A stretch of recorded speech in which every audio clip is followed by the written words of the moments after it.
একটি নামহীন ছায়া আর একটি অদৃশ্য হাত মুহূর্তের মধ্যে বদলে দিতে পারে দুনিয়ার সমস্ত হিসাব নিকাশ। একটি কিবোর্ড, কয়েকটা কোড, এই মিলেই পুরো সিস্টেমটির নিয়ন্ত্রণ চলে যায় এমন একজনের হাতে যে কিনা অস্ত্র ছাড়াই পুরো রাজ্যের রাজা। বন্ধুরা, আজকে আমরা হাজির হয়েছি এমন একটি মুভি নিয়ে যেখানে হ্যাকিং শুধু একটা খেলা নয়, এটা অস্তিত্ব রক্ষার লড়াই। এখানে একটা ভুল মানেই পুরো জীবন ধ্বংস, এক রহস্যময় ষড়যন্ত্র আর ভয়ঙ্কর প্রতিশোধ। সব মিলিয়ে আজকের মুভিটি একদম অন্যরকম লোমহর্ষক কাহিনী তুলে ধরে। তো বন্ধুরা, তোমরা তৈরি তো? তাহলে চলো ডুবে পড়া যাক এই সাইবার ওয়ার্ল্ডের গভীরে। And welcome to my channel.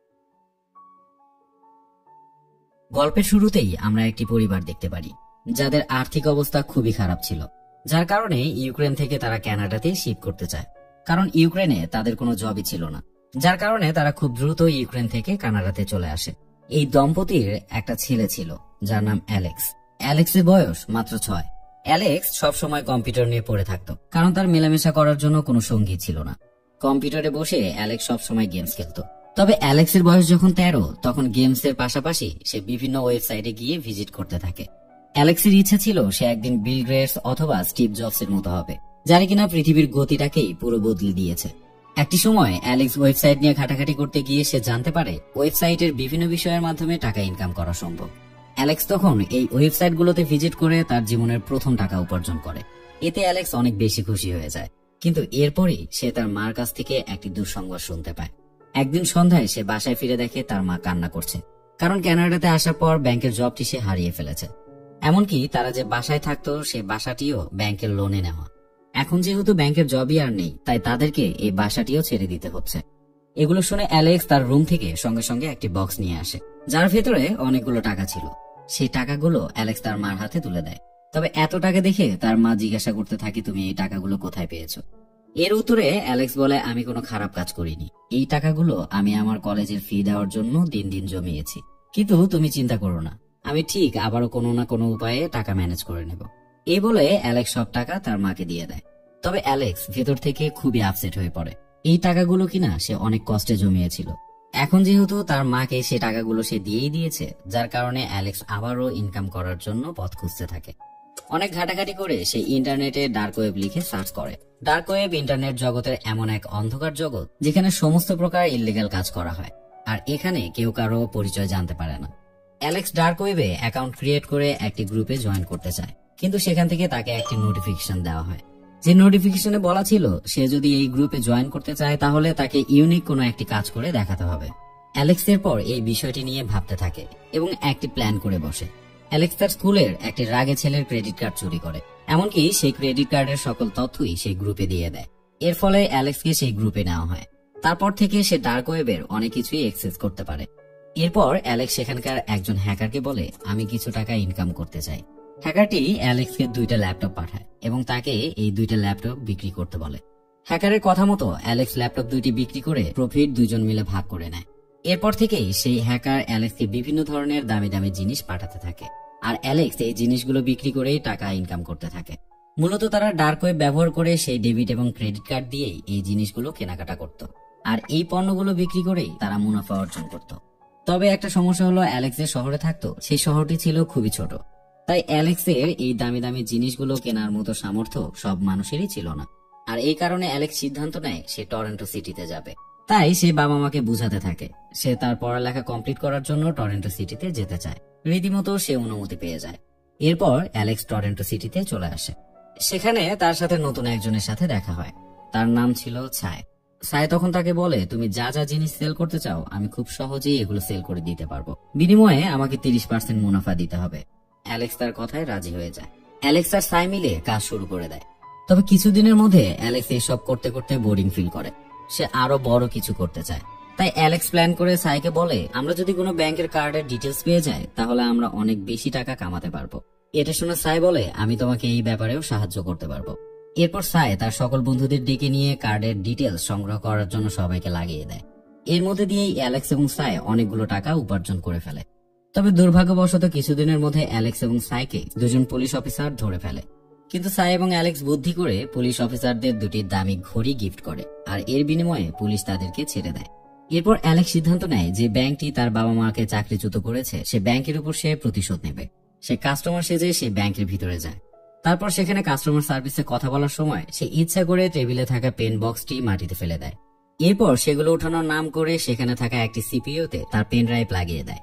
অ্যালেক্সের এই পেন ড্রাইভ কোনো সাধারণ পেন ড্রাইভ ছিল না, পেন ড্রাইভটি ছিল হ্যাকিং বুটেবল পেন ড্রাইভ। আর এই পেন ড্রাইভ সিপিইউতে লাগানোর সঙ্গে সঙ্গে সেই সিপিইউর সকল তথ্যই সেই পেন ড্রাইভে চলে আসবে। তবে অ্যালেক্স ব্যাপারটা যত সহজ মনে করেছিল, বিষয়টা ততটা সহজ ছিল না, কারণ ব্যাংকের হেড অফ সিকিউরিটি অ্যালেক্সের পেন ড্রাইভ লাগানো দেখে ফেলে। অ্যালেক্সকে তখন একটি আলাদা রুমে নিয়ে যাওয়া হয় এবং তাকে নানানভাবে ইন্টারোগেশন শুরু করা হয়। অ্যালেক্সকে সেই সিকিউরিটি চিফ বলে, এই পেন ড্রাইভ তোমার কাছে কোথা থেকে এলো? তুমি এই পেন ড্রাইভ কোন উদ্দেশ্যে এই সিপিইউতে লাগিয়েছিলে? কিন্তু অ্যালেক্স প্রথমত কিছুই বলছিল না, চুপচাপ তাদের কথা শুনছিল। তখন ব্যাংক কর্মকর্তা বলে, তুমি কিছু না বললে আমি এখনই পুলিশকে ডাকতে বাধ্য হব। তখন অ্যালেক্স বলে, আমি আসলে ব্যাংকে কোনো চুরি করতে আসিনি, আসলে এটা একটা প্র্যাঙ্ক ছিল। তবে আপনার ব্যাংকের সফটওয়্যারটা খুবই পুরনো, আপনি যদি চান তাহলে আমি সফটওয়্যার আপডেট করে দিতে পারি, আর এটিকে আমি একদমই হ্যাকিং প্রুফ করে দিতে পারবো। তখন চাইলে কেউ আপনার ব্যাংকের সিস্টেম হ্যাক করতে পারবে না, আর এটা আমি আপনাকে একদম ফ্রিতে করে দেব। অ্যালেক্সের কথা শুনে ব্যাংক কর্মকর্তা অ্যালেক্সকে ছেড়ে দেয়। একটু পরে অ্যালেক্সের কাছে ডার্ক ওয়েব থেকে নোটিফিকেশন আসতে শুরু করে, কারণ ডার্ক ওয়েবে একজন ছড়িয়ে দেয় যে অ্যালেক্স কোনো এক ব্যাংকের সিস্টেম হ্যাক করে ফেলেছে। এর ফলে অ্যালেক্স ডার্ক ওয়েব দুনিয়াতে অনেক ফেমাস হয়ে ওঠে। তবে অ্যালেক্সের কাছে আসা নোটিফিকেশন গুলোর মধ্যে একটি নোটিফিকেশন জেডে ছিল, যে কিনা হ্যাকিং দুনিয়ার সব থেকে বড় হ্যাকার। তাই জেডের নোটিফিকেশন দেখে অ্যালেক্স খুবই খুশি হয়ে যায়। পরের দিন অ্যালেক্স ঘুম থেকে উঠেই একটি নতুন নোটিফিকেশন দেখতে পায়, আর এটাও ডার্ক ওয়েবের একজন সদস্যের পাঠানো। তবে নোটিফিকেশনটি ছিল একটি মেয়েটির নাম ছিল কিরা। এরপর অ্যালেক্স সেই মেয়েটির সাথে দেখা করতে যায়। তার সাথে দেখা করে সে বলে, তুমিও আমাদের সাথে কাজ করতে পারো, আমরা তিনজন মিলে পুরো দুনিয়ায় রাজত্ব করব। মেয়েটি তখন অ্যালেক্সের কথায় রাজি হয়ে যায়।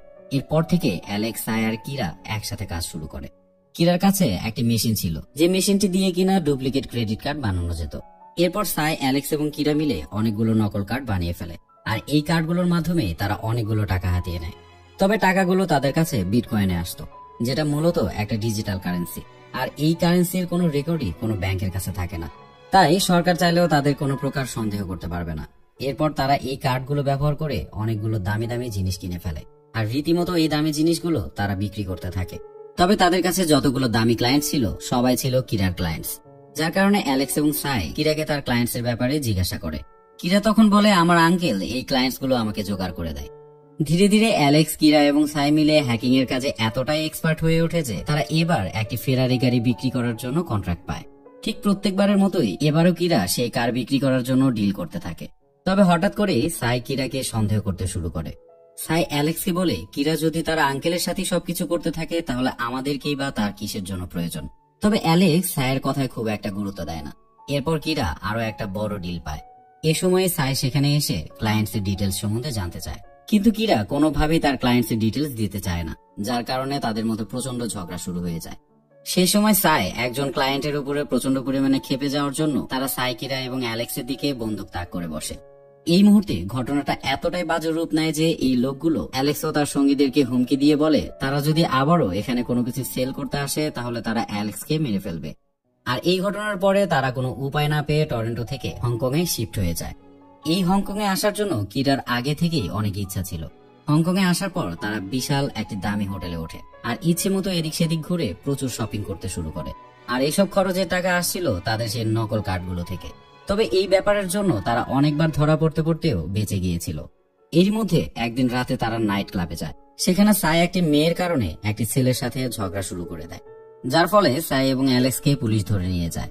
তবে কিরা তার আঙ্কেলের সাহায্য নিয়ে অ্যালেক্স এবং সাইকে থানা থেকে সারিয়ে নিয়ে আসে। পরের দিন অ্যালেক্স এবং কিরা হোটেলে বসেছিল। তখন সাই এসে আগের দিনের ব্যবহারের জন্য ক্ষমা চেয়ে বসে।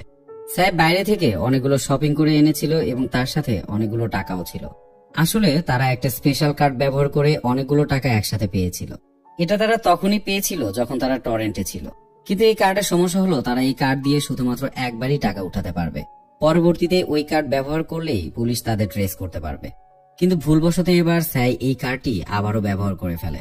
তখন আবার অ্যালেক্স এবং সাইয়ের মধ্যে ঝগড়া শুরু হয়ে যায়। অ্যালেক্সের কথায় সাই প্রচন্ড পরিমাণে কষ্ট পায়, এমনকি টরেন্টোতে সে চলে যায়। এরপর কিরা এবং অ্যালেক্স মিলিয়ে তাদের কাছে পুরনো সেই কার্ডগুলোর মাধ্যমে ডলার চুরি করে নেয়। পাশাপাশি তারা সব বুথেই ডার্ক ওয়েবের ভিজিটিং কার্ড রেখে দেয়, যার কারণে এই চুরির ব্যাপারটা অনেক বড় একটি ব্রেকিং নিউজে পরিণত হয়। কারণ এক রাতে $2.3 মিলিয়ন চুরি হয়ে যাওয়া মানে অনেক বড় একটি ব্যাপার। তবে এই সময় একটা ঘটনা ঘটে যায়। গল্পের শুরুতেই জেড নামের একজন বিখ্যাত হ্যাকারের কথা বলেছিলাম, হয়তো তোমাদের তার কথা মনে আছে। জেড নামের এই ব্যক্তিটি পুরো ডার্ক ওয়েবকে কন্ট্রোল করত। আশ্চর্যজনকভাবে এই চুরির দায়টি সে নিজের উপরে নিয়ে নেয়। এই ঘটনার পরে কিরা এবং অ্যালেক্স সিদ্ধান্ত নেয় তারা এই ধরনের কাজ আর কখনই করবে না। কিরা চিন্তা করে তার কাছে এখন অনেক টাকা আছে, আর এই টাকাগুলো দিয়েই বাদবাকি জীবন সে সুন্দরভাবে পার করে দিতে পারবে। তবে একটু পরেই অ্যালেক্স কিরাকে বলে আগের মতোই তারা কাজ চালিয়ে যাবে। হঠাৎ তাদের কাছেই বিখ্যাত সেই হ্যাকার জেডের একটা মেসেজ চলে আসে। জেড অ্যালেক্সদের কংগ্রাচুলেশন জানায়। অ্যালেক্স তখন জেডকে বলে আমার কাছে অনেক বড় একটা ডিল আছে, তুমি যদি আমার সাথে কাজ করো তাহলে আমরা এই ডিল কমপ্লিট করতে পারবো, এবং এই ডিল কমপ্লিট করলে আমরা অনেক টাকা কামাতে পারবো। এই কথা শুনে জেড অ্যালেক্সের সাথে দেখা করতে রাজি হয়ে যায়। রীতিমতো অ্যালেক্স এবং কিরা জেডের সাথে দেখা করতে যায়। সেখানে গিয়ে তারা দেখতে পারে জেড একটি হুইল চেয়ারে বসে আছে, আর তার পুরো চেহারা কিনা ঝলসে যাওয়া চেহারা। এরপর ডার্ক ওয়েবে সেই বিখ্যাত হ্যাকার অ্যালেক্সকে জিজ্ঞাসা করতে থাকে আমি কেন তোমার সাথে কাজ করব। অ্যালেক্স তখন এই বিখ্যাত হ্যাকারকে বলে আমার কাছে অনেক বড় একটা প্ল্যান আছে, যে প্ল্যান সাকসেসফুল হলে আমরা অনেক টাকা ইনকাম করতে পারবো, আর তার শেয়ার তুমিও অবশ্যই পাবে। এরপর অ্যালেক্স তার প্ল্যান জেডকে বলে দেয়। অ্যালেক্সের প্ল্যান শুনে জেড অ্যালেক্সকে বলে প্ল্যানটি অনেক ভালো ছিল, তবে তোমরা যদি কোনো ভুল করে বসো তাহলে শুধু তোমাদেরকেই নয় বরং তোমাদের ফ্যামিলি এবং বন্ধুদেরকেও মেরে ফেলা হবে। অ্যালেক্স জেডের সাথে কথা শেষ করে যখন তার গাড়িতে গিয়ে বসে তখন স্যাই তাকে ফোন করে আগের ঘটনার জন্য ক্ষমা চায়। স্যাই বলে আমি হংকং এ ফিরে এসেছি আর তোমাদের জন্য একটি হোটেলে অপেক্ষা করছি। এরপরে কলিং বেল বেজে ওঠে। স্যাই ভাবে কিরা এবং অ্যালেক্স হয়তো চলে এসেছে, কিন্তু দরজা খোলার পরে ছায় দেখতে পায় ব্ল্যাক ড্রেস পরা দুজন লোক সেখানে দাঁড়িয়ে আছে। এই দুজন ব্যক্তি তারাই ছিল যাদের কার্ড দ্বিতীয়বার ব্যবহার করে সাই অনেক টাকা উঠিয়েছিল। এই ঘটনার কিছুক্ষণের মধ্যেই অ্যালেক্স এবং কিরা সেই রুমে চলে আসে। তারা ভিতরে ঢুকে যা দেখতে পায় তা দেখার জন্য মোটেও প্রস্তুত ছিল না। তারা দেখতে পায় সাই লাশ হয়ে মাটিতে পড়ে আছে।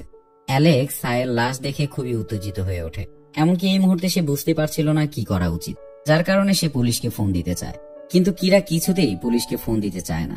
কিরা অ্যালেক্সকে বোঝানোর চেষ্টা করে যে এখন যদি পুলিশকে ইনফর্ম করা হয় তাহলে আমরাও এর সাথে ফেঁসে যাব, যার কারণে পুলিশের হাতে ধরা পড়ার ভয়ে তারা সেখান থেকে পালিয়ে যায়। হোটেল থেকে পালিয়ে আসার পরের দিন সেই বিখ্যাত হ্যাকার জেডের ফোন আসে। জেড অ্যালেক্সকে বলে আমি তোমার সেই $1 বিলিয়ন কাজটি করতে চাই। অ্যালেক্স জেডের কথা শুনে প্ল্যান সেট করে, এমনকি সেই মোতাবেক কাজ শুরু করে দেয়। তারপর অ্যালেক্স এবং কিরা মিলে একটি রুমে প্রবেশ করে যেখানে আগে থেকেই অনেকগুলো কম্পিউটার সাজানো ছিল। অন্যদিকে জেড কম্পিউটার স্ক্রিনের মাধ্যমে শেয়ার মার্কেটের আপডেট নিচ্ছে। এরপরে আমরা ফেডারেল রিজার্ভ ব্যাংকের চেয়ারম্যানকে দেখতে পারি, কিন্তু এর মধ্যে একটা ঘটনা ঘটে যায়। জেডের কিছু লোক এই চেয়ারম্যানকে গুলি করে বসে, আর এই নিউজ কিনা অ্যালেক্স এবং কিরা মিলে ইন্টারনেট জগতে ছড়িয়ে দেয়। এই নিউজগুলো যখন টিভি চ্যানেলগুলোতে প্রচার করা হয় তখন শেয়ার মার্কেটের শেয়ার হোল্ডারদের মাঝেও হুলস্থুল অবস্থা বেজে যায়। শেয়ার হোল্ডাররা তাদের শেয়ার খুব কম দামে সেল করতে থাকে, যার ফলে শেয়ার মার্কেটের অবস্থা খুবই খারাপ হয়ে যায়। আসলেও এটা একটা মাস্টার মাইন্ড প্ল্যান ছিল, কারণ এই সময়ের মধ্যে জেড শেয়ার মার্কেটের সকল কিছুই খুব কম দামে কিনতে থাকে। এতে করে জেডের অনেক টাকা প্রফিট হয়ে যায়। জেড তখন এই প্রফিট থেকেই অ্যালেক্সের অ্যাকাউন্টে অনেকগুলো টাকা পাঠিয়ে দেয়। তবে বন্ধুরা, অ্যালেক্স এখানে একটি বড় গেম খেলছিল, কারণ এত কিছু ঘটে যাওয়ার পরেও আমরা দেখতে পারি সেই ফেডারেল ব্যাংকের চেয়ারম্যান একটা বনে শিকার করতে গেছে, মানে ব্যাংকের চেয়ারম্যানকে হত্যা করার ঘটনাটি পুরোই ফেক ছিল। তখন সেই চেয়ারম্যানকে কেউ একজন ফোন করে বলে তোমার মৃত্যুর ঘটনা গোটা পৃথিবীতে ছড়িয়ে পড়েছে। এটা শুনে সে তো পুরোই অবাক, আর তার একটু পরেই আসল ঘটনা বের হয়ে আসে। ফেডারেল ব্যাংকের চেয়ারম্যানকে যে গুলি করা হয়েছিল সেই চেয়ারম্যানটি ছিল ডেমো চেয়ারম্যান, আর এই পুরো প্ল্যানটি ছিল অ্যালেক্সের মাস্টার মাইন্ড প্ল্যান। এই পর্যন্ত অ্যালেক্সের প্ল্যান ঠিকঠাক মতোই কাজ করছিল। তবে অ্যালেক্স যখন কম্পিউটার রুম থেকে বের হয়ে তার গাড়িতে গিয়ে বসে, ঠিক তখনই কিরা এবং অ্যালেক্সকে দুজন লোক এসে অজ্ঞান করে ফেলে। জ্ঞান ফেরার পরে অ্যালেক্স বুঝতে পারে তার মুখ কাপড় দিয়ে ঢেকে দেওয়া হয়েছে। এরপর দুজন লোক তাকে কিরার ব্যাপারে জিজ্ঞাসাবাদ করতে থাকে, কিন্তু অ্যালেক্স কোনো উত্তরই দেয় না। এরপর আশেপাশে কয়েকজন লোকের ফোন বেজে ওঠে। ফোনে থাকা লোকটি তাদেরকে ছেড়ে দিতে বলে। তখন অ্যালেক্সকে আবার একটি ইনজেকশন দিয়ে অজ্ঞান করে ফেলা হয়। এরপর অ্যালেক্স জ্ঞান ফিরে দেখে তার ল্যাপটপ ভাঙা অবস্থায় পড়ে আছে, আর তার ব্যাগে থাকা সকল টাকা নিয়েই কে যেন পালিয়েছে। তবে এত কিছুর পরেও অ্যালেক্স ওখান থেকে বেঁচে ফিরতে পেরেছে। এরপরে সে কিরার সাথে যোগাযোগ করার চেষ্টা করে, কিন্তু কিরার নাম্বার বন্ধ ছিল। এর কিছুদিন পর অ্যালেক্স সাইবার ক্যাফেতে বসে ডার্ক ওয়েব অ্যাক্সেস করার চেষ্টা করে, কিন্তু অ্যালেক্স দেখতে পায় সেই সাইটটি জাস্টিস ডিপার্টমেন্ট থেকে সিজ করে দেওয়া হয়েছে। এরও কিছুদিন পর অ্যালেক্স সাইবার ক্যাফে বসে একটি নিউজ দেখতে পায়। জেড নামের সে বিখ্যাত হ্যাকারকে পুলিশ ধরে নিয়ে গেছে, আর তার সাথে থাকা কিরা নামের মেয়েটিকে পালানোর চেষ্টা করার জন্য পুলিশ তাকে গুলি করে মেরে ফেলেছে। এটা দেখে অ্যালেক্স খুবই কষ্ট পায়। ঠিক তখনই পুলিশ এসে অ্যালেক্সকে ধরে নিয়ে যায়। কারণ ডার্ক ওয়েবের সেই সাইটটি অ্যালেক্স সার্চ করার জন্য পুলিশ বুঝতে পেরে তাকে ট্রেস করে ফেলে। তো যাই হোক, এই ঘটনাটির পর অ্যালেক্স প্রায় 2 বছরের মতো জেলে কাটিয়ে দেয়।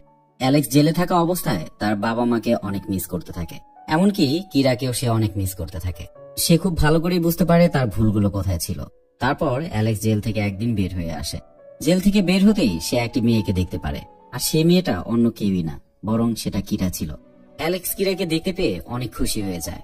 এরপর কিরা অ্যালেক্সকে সব কথা খুলে বলে। কিরা বলে, আমি যে তোমাকে আঙ্কেলের কথা বলতাম, সে আঙ্কেল হলেন টরন্টো ব্যাংকের হেড অফ সিকিউরিটির সেই ব্যক্তিটি, যিনি তোমাকে সিপিইউতে পেন ড্রাইভ লাগাতে দেখে ফেলেছিলেন। আমি যখন জেলে ছিলাম তখন ওই ব্যাংক কর্মকর্তা আমার সাথে দেখা করতে এসেছিল। সে মূলত এফবিআইয়ের সাথে হাত মিলিয়ে জেডকে ধরার জন্য প্ল্যান বানিয়েছিল, আর আমাকে তারা বলেছিল যদি আমি তাদেরকে হেল্প করি তাহলে আমার মামলা তারা তুলে নেবে। তখনই আমি রাজি হয়ে যাই। এরপরই তোমার ফাইলটি আমাকে ধরিয়ে দিয়ে বলে তোমাকেও আমার টিমে নিয়ে নিতে। সেই কারণেই আমি প্ল্যান করে তোমার সাথে দেখা করি। প্রথমবার দেখা হওয়ার পরেই আমি তোমাকে হংকং যাবার কথা বলেছিলাম, কিন্তু তুমি রাজি হওনি। এমনকি টরন্টোতে থাকতে আমাদেরকে অনেকেই হুমকি দিয়েছিল, সেটাও কিনা আমার প্ল্যান ছিল, কারণ তাদের হুমকি ছাড়া তোমাকে হংকং এ নিয়ে আসা কোনোভাবেই সম্ভব ছিল না। মূলত হংকং এ আসার পেছনে মূল উদ্দেশ্য ছিল জেডকে ধরা, আর এরপরে সব ঘটনাই তোমার নিজের চোখে দেখা। অ্যালেক্স তখন কিরাকে বলে তুমি আমাকে এতদিন মিথ্যা কথা বলে এসেছো, কিন্তু কিরা বলে আমি তোমাকে মিথ্যা বলিনি, কারণ আমি তোমাকে অনেকবার এই কথাগুলো বলার চেষ্টা করেছিলাম, কিন্তু কোনোভাবেই বলতে পারিনি। কিরা তখন তার আসল পাসপোর্ট বের করে অ্যালেক্সকে দিয়ে বলে তুমি কি আমার সাথে বাড়ি ফিরতে চাও? অ্যালেক্স তখন একটা ভালো জীবনযাপন পাওয়ার জন্য কিরাকে সাথে নিয়ে বাড়ির দিকে রওনা হয়। আর এর মধ্যে দিয়েই আজকের এই মুভিটি শেষ হয়ে যায়। বন্ধুরা, আশা করি গল্পটা তোমাদের ভালো লেগেছে। যদি সত্যি ভালো লেগে থাকে তাহলে কমেন্টস করতে একটুও ভুলবে না। আর যদি তোমরা চ্যানেলে নতুন হয়ে থাকো তাহলে সাবস্ক্রাইব করে আমার সাথেই থাকবে। তো আজকের বারে এখানে বিদায় নিতে হচ্ছে। দেখা হবে পরবর্তী ভিডিওতে। ততক্ষণে ভালো থাকো, সুস্থ থাকো। আল্লাহ হাফেজ।